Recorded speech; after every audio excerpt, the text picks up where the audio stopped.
Aujourd'hui, nous allons créer une bulle BD pour faire parler un personnage, un animal, avec le logiciel Paint.net, gratuit et libre d'utilisation. Après avoir ouvert l'image qui servira de décor via le menu Fichier Ouvrir ou en cliquant sur le bouton Ouvrir dédié, cliquez sur le menu Calque, ajoutez un nouveau calque. Dans la fenêtre des calques, faites un double clic sur le calque 2 pour le renommer en bulle BD. Validez par OK ou par la touche Entrée du clavier. Activez l'outil Forme. Dans la barre d'options de l'outil, sélectionnez l'option Légende elliptique, puis sélectionnez l'option Dessiner une forme remplie avec contour. Le contour sera de couleur noire et le fond blanc.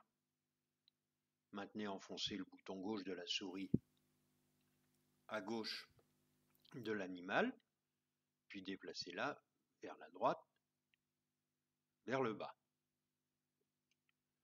On voit bien que la flèche est orientée du mauvais côté. À l'aide d'une poignée de coin, maintenez enfoncé le bouton gauche de la souris dessus, puis déplacez-vous vers la droite de façon à retourner la bulle. Puis maintenant, lorsque le curseur prend la forme d'une croix, maintenez enfoncé le bouton gauche de la souris pour déplacer et positionner la bulle. Cliquez maintenant sur le menu Calque, ajoutez un nouveau calque, faites un double clic sur le calque 3 dans la fenêtre des calques, puis renommez-le en texte, validé par OK ou par la touche Entrée du clavier. Activez l'outil texte. Dans la barre d'options de l'outil, sélectionnez une police d'écriture, c'est-à-dire une forme de caractère. Ici, par exemple, je choisis Comics en MS. On définira la taille de la police un petit peu plus tard. Cliquez une fois dans la bulle, puis saisissez votre texte.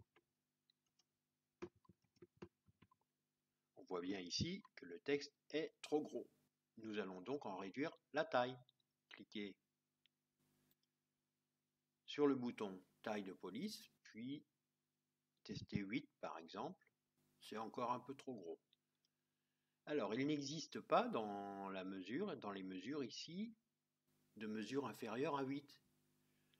Le 8 étant sélectionné, on le voit, il est surligné en bleu. Tapez 6 au clavier, et puis validez avec la touche Entrée du clavier.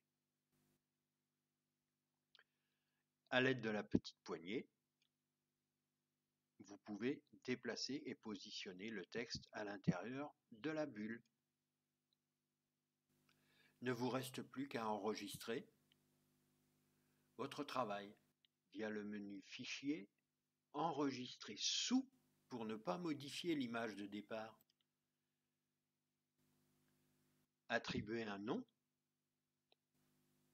par exemple bulle BD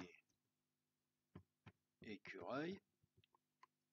Choisissez un type d'image, c'est-à-dire PNG ou JPG, ici dans notre cas JPG.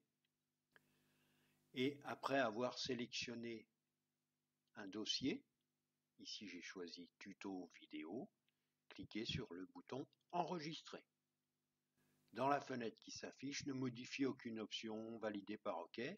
Et dans la fenêtre suivante, cliquez sur aplatir pour transformer les 3 calques en un seul. Voilà, c'est terminé. Au revoir.